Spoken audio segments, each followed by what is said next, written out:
Now, we're going to talk about gender roles today.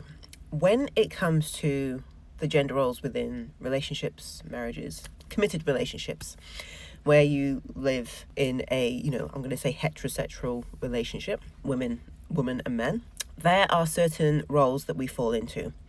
And they are not always gender roles, and they are not always something that we discuss with our partner before we decide to live with them or get married or whatever it may be.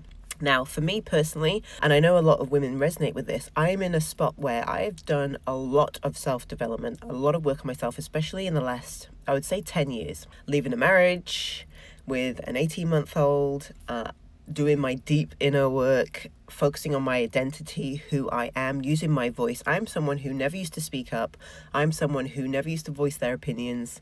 I'm someone who never used to rock the boat. And I'm someone who would just bend backwards for other people, and I had zero boundaries. Now, a lot of how we become how we are is because of how we were raised, our experiences when we were younger. Everything that we've experienced up until now has made us who we are. Now, as someone who has had to do this work to speak, I could not speak like this. You see me speaking now, people say, oh, you're so confident, you're really sure of yourself, whatever it may be.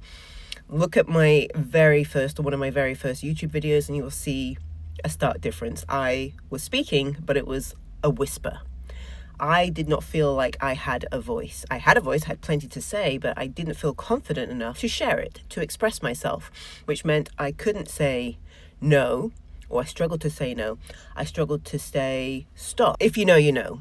And even if I did say those words, I didn't have the conviction behind those words. I didn't feel strong enough in who I was. I didn't feel I had a voice or a place. Now, if you resonate with this, let me know in the comments below, or you can send me a DM. It's up to you. Now, going back to these gender roles within marriages and relationships, I'm in this space right now, perimenopausal, mid-40s, 2 children, married, and I work. My husband works, we work for ourselves, and the household is the household. We divvy up the, chores. But it is so easy to fall into the role and these gendered roles, like he does the bins, he does the outside work, I do the laundry, or, whatever it may be inside the home. That is all fine, but we have to be really aware of who decided that that was your work and this is my work, and what is it based on? Is it based on our genders? Obviously, when you have children and very young children, it may be that you are the one caring for the young children predominantly, because if you're breastfeeding and you have a baby, that is something that your husband just cannot do physically. But everything else outside of breastfeeding, they are capable of doing. And you are equally capable of doing the things that are deemed to be the more male or masculine jobs in the home. So what I'm trying to say is, this was triggered by a comment I got on one of my posts about the gender roles. And it was from a woman who, before having a child, everything was more or less 50-50. They both worked, they both did whatever in the home. Now that there is a child, there needs to be a reassessment, because it's not necessarily 50-50, and who does what. These conversations are difficult, and these topics are hard to bring up sometimes, especially if we feel we can't use our voice, especially if we feel we do not have boundaries, especially if we're not even sure what it is we want to say and how we want to express it.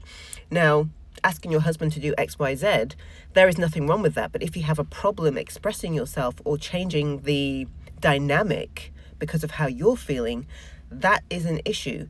I know me previously, 10 years ago me, I would not say boo to a goose. I would not say anything. I would not say no. I would not say stop. I would not state my boundaries. I would just bend over backwards for whoever wanted me to bend over backwards. That pleased everyone else but me. Now, for me personally, where I am right now, I will speak up. And I've got to the point, I think it's because of perimenopause is actually adding fuel to the fire and all kinds of things, but I don't want to blame that. I'm literally in evolution as a woman right now, mid-40s, going through changes mentally, emotionally, physically, internally, externally, whatever it may be. You may be in this place. You don't want to throw your husband in the bin and abandon your children, not just yet, but you are trying to work out, okay, who am I? What am I doing here? What is my purpose, and how do I want to navigate all of these challenges? And do I have a voice? Can I voice my opinions? Can I open up these discussions? Do I feel there's fear if I do open up these discussions? Is it going to cause an argument? Is he going to leave me? Is it asking too much? Maybe I should just suck it up because this is the life that I've chosen. Maybe he'll understand and get on board at some point in his own time. Whatever it may be, we do not have the luxury of time on our hands. Life is now.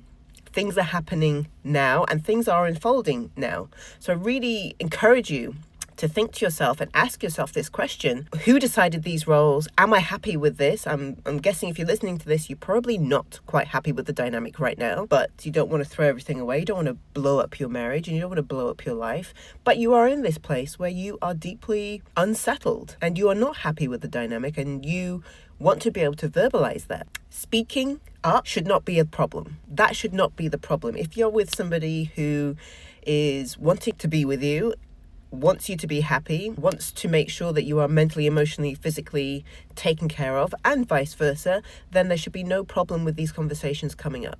And it can be difficult, especially when all kinds of different things are happening for you as a woman, to pinpoint exactly what the issue is.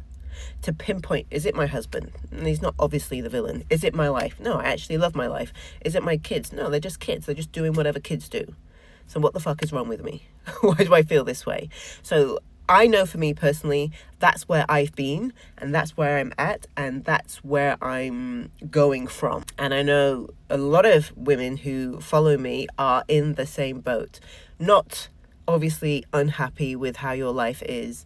There's no clear one thing that is the problem. You just know that you are not showing up how you want to be showing up in your life. That's literally who I'm here for.